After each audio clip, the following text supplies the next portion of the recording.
Just doesn't get better, does it? All right, let's go. You're right. The draft is tonight, but there are some things that are happening in the NBA that will affect tonight. Let's first get with the reaction to the trade that happened last night that Shams announced on Twitter before he went on this morning. So the Heat get Giannis and Bobby Portis. The Bucks get Hero, Ware, Yakashunis, 3 first-round picks, a pick swap, and a second-rounder. Does this make Miami a contender for a championship?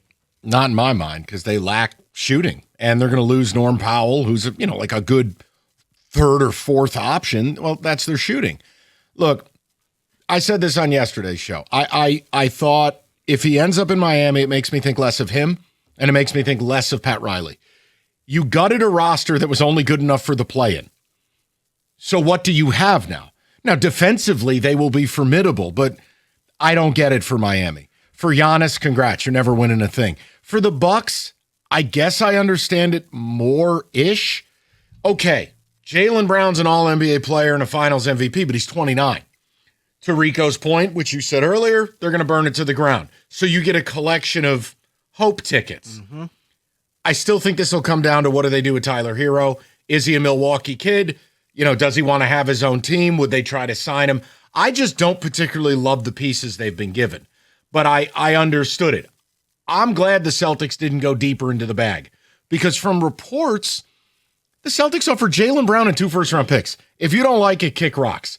Then the Bucks came back and they wanted Hugo Gonzalez, their first-round pick from last year. They wanted Baylor Shireman. They wanted more picks. Okay. The Bucks didn't want to make a deal with Boston. And that's okay. So what they did was they just asked for literally everything, knowing that Boston's going to be like, are you serious? Yeah. We're done here. Okay, we won't look like the bad guys. Yeah. Let's make the deal with Miami. We'll do the total rebuild, and you can sell Milwaukee people, hey, Boston didn't want to play ball with us, so this is what we did. As far as Giannis and the Heat, I think this may be one of those things where you're hoping that players will take less to go to Miami and play with Giannis and play with Bam. Good luck, brother. And they're so over the cap, you'd have to have Karl Malone on one leg again.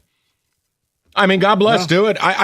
It doesn't make sense, but maybe he already won his championship and he doesn't care. And then there's See you later. And then there's that Pat Riley effect. When he gets a star, they can normally turn that star into something.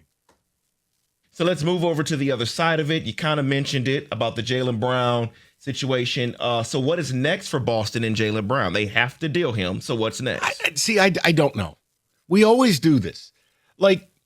His feelings are hurt. He got a supermax. We're paying you $60 million a year. What are you going to do? Not come back? The other problem is, look, they've won a championship together. It's not like this is a bad core. Would I like Jaylen gone? Yes, because I want Missoula to change how they play a little bit. David, the problem is going to be you still have an all-NBA asset. How many teams are going to have what it takes to get him? So for the Celtics, you could either do a challenge trade. All right, well, who's the player? Who's this one-for-one scenario? Right. The other way to do it is you can't be the Bucks. You can't trade JB and get a collection of hope tickets. So it gets dicey. My best guess would be you could look at Atlanta, who's wanted him forever. You could look at the Clippers, who've wanted him forever. They have pieces. The other thing, and this is where there's no way this would happen, the Celtics want Trey Murphy. But you're not dealing Jaylen Brown to get Trey Murphy. That to me would be goofy. But David, I don't know that anything happens tonight. I think it goes into summer. Well, why would it be goofy? You need 3 Trey Murphys to equal 1 Jaylen Brown. Trey Murphy's a nice player. No. But the reason being, if the bridge is burnt with Jaylen Brown, we don't know that. I'm going to trust you because you're the Boston aficionado. I'm just telling you. He looks as if he was fed up 2 years ago. Right. And now to be drunk through the mud, packed his bags. I think there's and he's a trade. waiting at the airport watching the planes. All right, how about off. this? Do I believe he's with the team to start the season? No. But I don't think they need to run out because I don't think the picks matter to the Celtics. They need players, dude. So I think it just happens this summer. Maybe a 4th of July celebration with Team USA. I don't know. Just to mention, and I'm just saying this for you, Rico. Oh, boy. Remember, Kobe was almost traded because of a relationship, and that relationship was patched. So things can fix itself. But then they get rid of Shaq? No, that was right. Shaq was already gone. But what I'm saying is, Kobe wanted out, Right.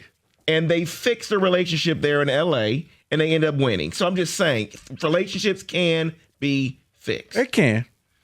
Next on the agenda, let's go back to Norman Powell because yes, he is a free agent. He's probably not returning to Miami because they can't afford him. So the Pistons are looking to acquire Norman Powell, according to Mark Stein. Sources say the Pistons indeed intend to add Powell, who is coming off his first All-Star season. Quintessential Pistons. Why get the Oreo when you can get Hydrox? I don't want to pay a guy who took 10 years to become an All-Star, and now I got to pay him into his mid-30s. He's undersized for a 2. He's a great shooter. He's a bucket getter. There's no question. But is that really the Robin? Is that really the number 2 that's going to hoist the Larry O'Brien with Cade? Is that what everybody imagined? I mean, it's incremental. Plus, what's the offset to losing Tobias? Or better yet, are they bringing Uncle T back? Oh, I think that's happening. That's happening. Uncle T on the vet minimum. He may even get paid more than that. The way Mid-level? Okay. They David, take care of their own. David, this is who the Pistons are. Oh, yes. And look, unless he pulls a surprise, did Langdon not tell you his intent? They would prefer to get better by just developing and will look to add pieces. Norman Powell's a piece. He's not a unbelievable, this is a dynamic duo thing. And now they can sell to you, Cade, Powell, Asur, Uncle T, Duran. We're back. And they'll be a good team. Do I believe they're winning a championship? No. Let's move over to this news story here because Anthony Davis and his camp are seeking a max extension. Oh, okay. And Washington may not be giving it to him. And they shouldn't. Plausible to consider him as a potential trade candidate out of Washington, and the Trailblazers are expected to show interest. Are they the same team that just signed their coach to a 1-year deal because the owner's so cheap? Yeah, sure. They'll hand out $250 million to AD. I was going to get to that. I'll get to it now since you brought it up. I got nothing. For AD, I'm thinking maybe he wants out of Washington, and this is the best way. I want the max. He loves it there. Okay. But Portland, I don't see that. You might as well retire. I agree. And let's close it out with that story that Mike just mentioned, which is Mike Onori, who was just named the head coach in Portland.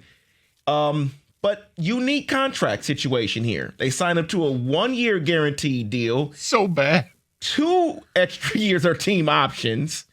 And it's a sliding scale, salary based on incentives and team success. What is this, like a sales guy? If you don't win, you don't eat. Sliding scale. Get them to sign on the line, which is dotted. What? Honestly, if you're Mike Onori, He getting paid in steak knives. Right. I know. I understand there are only so many of these jobs, and it's your dream to be a head coach. Brother, this is a bad idea. You are getting set up. You're Joe Pesci and Goodfellas. You're walking into the empty room. A 1-year deal with 2 team options, and they pay you what they feel like paying you? I'll say Marion Barry, you being set up. Bitch, set me up. I mean, you can't take that deal. You got to at least get 2 years guaranteed. I guess. Agreed, No. Yes. I guess this is the quintessential, I'm going to bet on myself. How? It's 1 year. You're betting on yourself. He's a big Scoot Henderson fan. So if he does well, the cheap owner will then say, well, I don't want to pay you another year. Bye-bye. Right. They just let Tiago Splitter go. You're hoping. And now he's the coach in Chicago. Yeah, I guess you're hoping you can be like the Mike Brown and just get kicked around the league and finally somebody will like you and you'll win. If you can get I'm saying if he's good. Okay. Once you establish yourself in the NBA, you keep getting getting jobs as coaches. Establish himself. It's 1 year. Okay, but it's Portland, so the bar is lower. No, they got to make the playoffs. Right. So that's what I'm saying. If you can do decent work. It ain't a good look in Portland. That's all I'm trying to say. How do you let this guy buy an NBA team? God doesn't even want to pay for trainers to fly on the road. What is it, a mystery owner in Slapshot? He said check out of the hotel at noon. The game doesn't start till 7. Come on. You're homeless for 7 hours. I just pack everything up and take it to the arena. Get your bags and your luggage. Coach, why were you late for the game? I tripped over somebody's the overnight bag. Players come in with the bandana on a stick. Right. That is Donald Sterling saying, "Yeah, but you didn't want me." Okay, next. That's your NBA fast break.